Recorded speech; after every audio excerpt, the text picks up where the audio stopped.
ఆస్తుల కొరకు గొడవ పడతాం. సినిమాలో కూడా ఆస్తులు కూడా గొడవ పడిన సినిమాలు లేవా? సినిమాల్లో కూడా దానికి ఏంటి సంబంధం? నాకు అర్థం కాని సంబంధం. ఇప్పుడు సినిమాలు ఆస్తులు గొడవ లేవా సినిమాలలో? సినిమాలలో అన్నీ సమైక్యంగా ఉన్నాయి సినిమాలే ఉన్నాయా? ఈ రకంగా ఉండే ఆ రకంగా జీవితంలో కూడా అలా అన్ని రకాలు ఉంటాయి. ఇప్పుడు ఆస్తుల తగాదాలు లేని కుటుంబాలు, ఆస్తుల తగాదాలు రాజకీయాల్లో ఉన్న కుటుంబాలు ఉన్నాయి.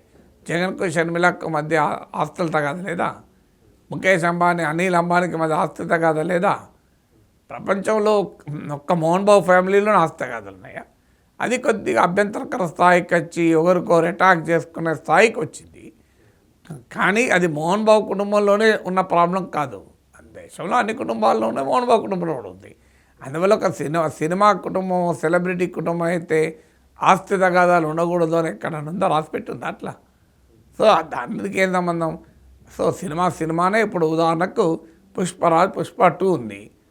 మన నిజ జీవితాలు కూడా శాండల్వుడ్ స్మగ్లర్ కమ్మంటారా అర్జున్? లాజిక్ ఉండాలి మనం మాట్లాడేటప్పుడు. ఇప్పుడు అల్లు అర్జున్ ఏం పని చేయాలంటే ఖాళీ టైంలో పోయి ఎర్రచందనం స్మగ్లింగ్ చేయాలన్నా?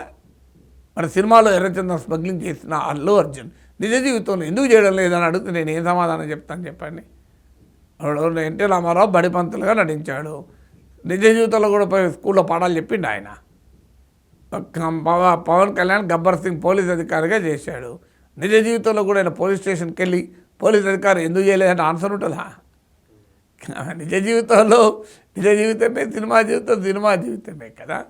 సో ఇప్పుడు మహేష్ బాబు నిజ జీవితంలో మొత్తం శ్రీమంతుడుగా నటించాడు. ఇక్కడ కూడా మొత్తం ఆస్తులన్నీ ఇచ్చేయమంటావా? సో దానికి ఏం సంబంధం ఉంటుంది?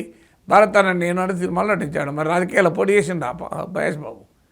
అందువల్ల ప్రతిదాన్ని నిజ జీవితాన్ని సినిమా జీవితాన్ని లింక్ చేసి చూడాల్సిన అవసరం లేదు. ఎవరి జీవితం నిజ జీవితమే, సినిమా జీవితమే.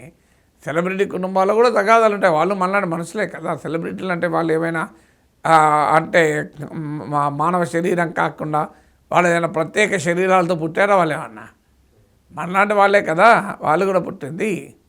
అందువల్ల రక్త మాంసాలతోనే పుట్టిన వాళ్ళు కదా, వాళ్ళు వేరే రకంగా పుట్టారా? అందువల్ల మనుషుల్లో ఉండే అన్ని రకాల సమస్యలు సెలబ్రిటీల ఇళ్ళల్లో కూడా ఉంటాయి కదా, ఉండకుండా ఎలా ఉంటాయి?